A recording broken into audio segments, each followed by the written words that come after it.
ये तो चाहते नहीं थे जो उन्होंने दिया है अभी अपने को। हम तो हमारा स्थायी पद चाहते थे, वो अभी हमको मिला नहीं है। मजदूर इससे ज़्यादा कमा लेता है, शिक्षक से ज़्यादा। तो सरकार कह रही है कि 50% आरक्षण दिया जाएगा। ये क्या स्थान हम लोगों को दे रहे, कल हम लोग खाली हो जाएंगे तो क्या मतलब हो जाएगा? कई हमारे भाई बहन निकल भी गए हैं। बताइए कि दोगुना मानदेय कर दिया है, घर गृहस्थी चलाने में थोड़ी राहत तो मिलेगी। मध्य प्रदेश के चुनावी माहौल में सरकार लगातार अपने कर्मचारियों को एक के बाद एक कई सौगात दे रही है और इसी कड़ी में आज भोपाल में भी अतिथि शिक्षकों की महापंचायत का आयोजन किया गया था। तस्वीरें दिखाता हूं मैं पहले आपको। अभी महापंचायत खत्म हुई है। मुख्यमंत्री शिवराज सिंह चौहान ने मानदेय जो है वो दोगुना करते हुए कई बड़े ऐलान अतिथि शिक्षकों के लिए किए हैं। क्या अतिथि शिक्षक इन ऐलान से, सरकार की इन सौगातों से खुश हैं या नहीं है? कुछ कमी रह गई या पुरानी मांग जो स्थायीकरण की थी उसमें अब कितनी मदद मिली है? ये हम इनसे ही अतिथि शिक्षकों से बात करेंगे जो लाखों करोड़ों बच्चों का भविष्य संवारते हैं। आप बताएंगे जो ऐलान किया गया है, डबल मानदेय किया गया, आरक्षण दिया गया, 5 बोनस अंक दिए गए, और क्या चाहते थे आप? क्या मांगे पूरी हुई हैं? सर ये तो चाहते नहीं थे जो उन्होंने दिया है अभी अपने को। हम तो हमारा स्थायी पद चाहते थे, वो अभी हमको मिला नहीं है, सबसे बड़ा कारण। और डबल वेतन से क्या होता है सर, आप बताइए ना। घर परिवार इतने में भी नहीं चलता है। डबल वेतन में भी दिन के पैसे देते हैं, दिन के पैसे से कुछ नहीं होता सर। मजदूर इससे ज़्यादा कमा लेता है, शिक्षक से ज़्यादा। तो लेकिन मानदेय बहुत कम था। आपकी एक प्रमुख मांग थी कि मानदेय बढ़ाया जाए, अब दोगुना कर दिया। इससे खुश नहीं आप? मानदेय बढ़ाने से कोई भी अतिथि शिक्षक जो आया हुआ है अभी इस पंचायत में, कोई भी खुश नहीं है। जो अतिथि शिक्षक आया हुआ था मात्र इस भरोसे आया हुआ था, जो शिक्षक लगा हुआ है। अगर रेगुलर शिक्षक आता है तो वो अतिथि शिक्षक बेचारा हट जाता है, वो बेचारा आज भी वही बेरोजगार है। तो फिर मामा जी ने क्या दिया? हम लोगों की सिर्फ यही मांग थी कि हम लोगों का स्थायी पद ना होते हुए क्या है, वहाँ पे जो रेगुलर शिक्षक आता है तो हमारा जो पद है वो रिक्त ना माना जाए। हम जो कार्यरत हैं वो कार्य करते रहें। आपको भी लगता है कि कभी भी बुला लेते हैं, कभी हटा देते हैं, स्थायी नौकरी होना चाहिए? हाँ बिल्कुल होना चाहिए। और वैसे भी इसको अतिथि शिक्षक पंचायत नहीं कहना चाहिए, इसे पढ़े लिखे योग्य बेरोजगारों की पंचायत कहना चाहिए। कि मध्य प्रदेश में इतनी बेरोजगारी आई क्यों? इतने बेरोजगार पंचायत, इसे बेरोजगार पंचायत कहना चाहिए। अतिथि शिक्षक योग्य शिक्षक हैं, जो लोग इनमें से कम 50% चयन परीक्षा में भी पास, उत्तीर्ण बैठे हुए हैं। उत्तीर्ण लोग भी पास नहीं है, उत्तीर्ण भी अस्थायी है, अनुत्तीर्ण भी अस्थायी है। हर तरह से कहीं से भी हर व्यक्ति पढ़ा लिखा खड़ा है यहाँ पर। आप यहाँ की भीड़ देखिए, हर व्यक्ति यहाँ पर पढ़ा लिखा है। यहाँ पर ऐसे व्यक्ति नहीं आए हैं कि हर कोई भीड़ चाल चलने आ गया है। ये सब शिक्षक हैं। हम भी यही चाहते हैं कि स्थायित्व की मांग हो, हम सब बेरोजगारों को एक स्थायित्व मिले। कोई और आ जाए तो हम लोग हटाए न जाएं, वेतन मान से कुछ नहीं। लेकिन ये बताइए कि दोगुना मानदेय कर दिया है, घर गृहस्थी चलाने में थोड़ी राहत तो मिलेगी अब? हाँ, थोड़ी राहत मिलेगी, मानती हूँ मामा जी ने किया है। हाँ, लेकिन स्थायित्व अगर करते हैं तो कल को हमसे कोई कुछ कह नहीं पाता है कि आपने क्या किया क्या नहीं किया। ऐसा सर ये बोलेंगे कि मान लीजिए वेतन तो बढ़ा दिए, लेकिन कल ट्रांसफर वाले आ जाएंगे, प्रमोशन वाले आ जाएंगे, तो हम लोग निकल जाएंगे क्या वेतन का? हम लोगों को पद स्थायी किया, ये सबसे बड़ी मांग हम लोगों की है। तो सरकार कह रही है कि 50% आरक्षण दिया जाएगा। तो देंगे, ये क्या स्थान हम लोगों को दे रहे, कल हम लोग खाली हो जाएंगे तो क्या मतलब हो जाएगा? कई हमारे भाई बहन निकल भी गए हैं। हम लोगों का ये था कि पद स्थायी रखा जाए।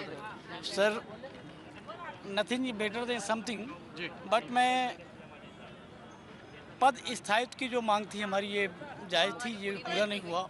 बहुत कितने साल से काम कर रहे हैं आप? सर 14 साल हो गया सर। 14 साल में भी स्थायित्व नहीं मिल पाया? सर। लंबी मांग है। ये देखिए एक युवा है, ये भी अतिथि शिक्षक यहाँ आगे आइए।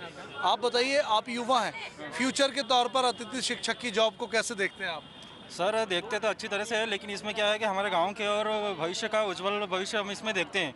पर हम क्या करते हैं कि दूसरी नौकरियों को छोड़कर इसी में अतिथि शिक्षक में अटके रहते हैं, जिससे क्या करते हैं हम कंपटीशन परीक्षा की तैयारी भी नहीं कर पाते। लेकिन आज हमें बड़ी आशा थी, हम जिले के पूरे प्रदेश के कोने कोने से लोग यहाँ पर आए हुए हैं, हम सब लोगों को आशा थी कि हमारा स्थायित्व होगा या हमारे पद को रिक्त ना माना जाएगा। लेकिन जो यह घोषणा हुई है तो हम चाहते हैं कि भले 5,000 या 4,000 कम दिए जाते हुए हमारा पद है वो रिक्त ना माना जाता तो हमको खुशी मिलती, या फिर हमारा नियमितीकरण हो जाना चाहिए था। था। अभी अतिथि शिक्षकों की काफी सारी वैकेंसियां निकली थी, 35-40 हजार भर्तियां सरकार ने अलग अलग पदों पे की हैं। आप लोगों ने उसमें ट्राई किया था? अतिथि शिक्षक की कोई वैकेंसी नहीं निकली है अभी तक। वर्तमान में जो वर्तमान शिक्षक जो सरकार है वो रेगुलर शिक्षक की भर्ती निकाल रही है। रेगुलर शिक्षक में अतिथि शिक्षक ट्राई नहीं कर सकते? रेगुलर शिक्षक में अतिथि शिक्षक के लिए 25% का आरक्षण दिया गया भी है, फिर भी आपने ट्राई नहीं किया? नहीं, उसमें ट्राई किया है, लेकिन आप ये बताइए वर्तमान में सरकार जो पोस्ट दे रही है बहुत कम आंकड़ा दे रही है, ऊंट के मुंह में जीरा।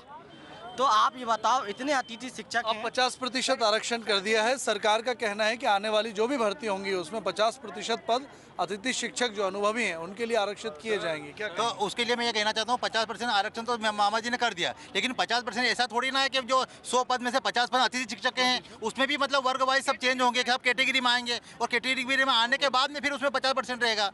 तो उसमें ऐसा थोड़ी कि हर उसमें खाली कम से कम ये और कर देना था उनको कि जो कंपटीशन एग्जाम हो जाए तो उनको वहीं पर स्थायित्व मतलब का दायित्व मिल जाए और उनको इधर उधर भटकने की कोई जरूरत। कॉम्पिटिटिव एग्जाम पास नहीं करना चाहते क्या? जी, परीक्षा को हम पास करना चाहते हैं और हम लोग परीक्षा को खूबी पास करते हैं, लेकिन हम लोगों का परसेंटेज जो होता है 80 और 90 से कम रह जाता है और दूसरे प्रदेश के जो लोग होते हैं वो इस प्रदेश में आके भर्ती हो जाते हैं।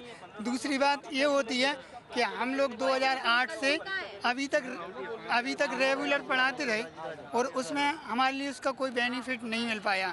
जैसे राज्य शिक्षा मंत्री ने 2019 में कुल 72 दिन पढ़ाया, उनको 25 अंकों का सीधा बोनस दे दिया और हमारे कई स्कोर कार्ड ऐसे हैं जिन पे बोनस अंक नहीं चढ़ाए गए। उनसे भी कभी कभी प्राचार्य हम लोगों को बाहर कर देते हैं और हम लोगों से पूरा काम कराया जा रहा है। ऐसा नहीं है कि हम दाखिल खारिज नहीं लिख रहे हूँ, परीक्षा परिणाम नहीं बना रहे हूँ, कॉपियों को नहीं जांच रहे हो, इस सब का सिराय चला जाता है पक्के मास्टरों को। यानी काम आप लोग करते हैं और परमानेंट जो मास्टर शिक्षक होते हैं वो आपका काम का श्रेय ले लेते हैं। आप बताइए।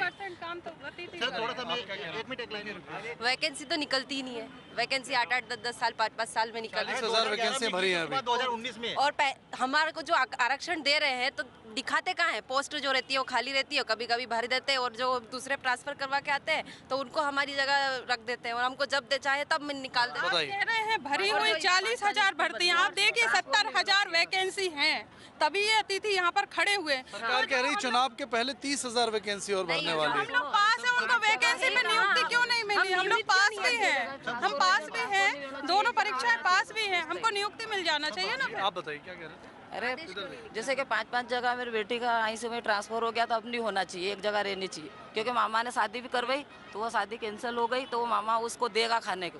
मैं मामा की बुराई नहीं करती हूँ, अच्छा है मामा हमारे लिए, जो सब कुछ अच्छा ही करेगा, लेकिन और अच्छा होना चाहिए। जी सर, पद लाख तो होना था कम से कम, जिससे हम और सिक्योर हो जाते। 15-15, 20-20 वर्ष से हम लोग काम कर रहे हैं, लेकिन हमें कल का भरोसा नहीं है, कल हमारी सर्विस होगी या नहीं। सर, हम लोगों का तो ये कहना है कि पद को खाली मतलब ना समझा जाए, हम लोगों को उस पर रखा जाए परमानेंटली।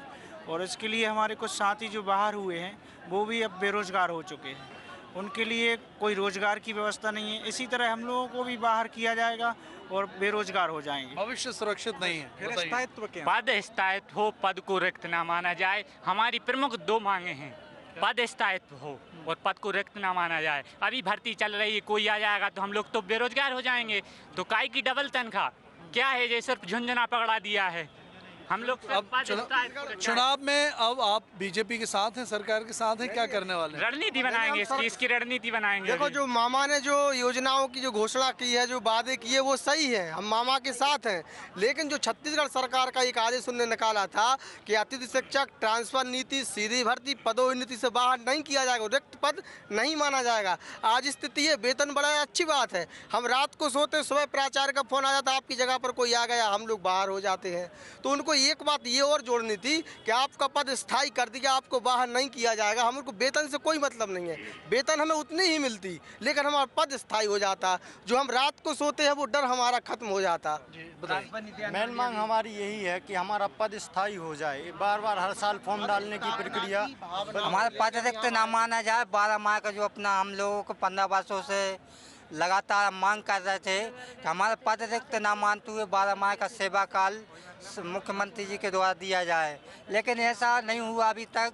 हमारा जो 50% आरक्षण दिया गया है, कुछ मदद मिलेगी? वो 50% जो आरक्षण दिया है, जब भर्ती होगी ना तो जो भर्ती में जो क्वालिफाई होंगे उनके लिए, जैसे अभी ग्रेड 1 की भर्ती आई थी, या ये बोल देते कि ग्रेड 1 में मैं आपको 50% आरक्षण दे देते अभी, पर उसका भी कोई भरोसा नहीं है। पर हम जो आशा लेके आए थे कि आज हमारा पद स्थापित हो जाएगा, वो पद हमारा स्थापित नहीं हुआ। और इस बात जो हमारी एग्जाम हो चुकी है उसमें दे सकते थे वो, पर उन्होंने आगे वाली भर्ती का बोल दिया, यानी कि आगे टाल दिया। अब भविष्य का क्या भरोसा? और सैलरी भी बोला है, पता नहीं कब मिलेगी हमको। टाइम से सैलरी मिलती भी नहीं है, 6-6 महीने तक सैलरी भी नहीं डलती हमारी। सबसे बड़ी बात है कि स्थायी हो जाएं तो सारी व्यवस्थाएं हो जाएंगी। तो अतिथि शिक्षकों के सम्मेलन में आपने देखा कि यहाँ कई पंचायत में ऐलान जो है वो सरकार ने किए हैं, मुख्यमंत्री ने ऐलान किए हैं, लेकिन जो अतिथि शिक्षक हैं वे इन ऐलान से खुश नहीं हैं। सबसे बड़ी मांग यही है कि स्थायीकरण किया जाए और तमाम सुविधाएं जो एक स्थायी सरकारी कर्मचारी को मिलती हैं उसी तरीके से इनको भी मिले। कैमरा पर्सन वीरेंद्र नागर के साथ ब्रजेश जैन, IBC 24 भोपाल।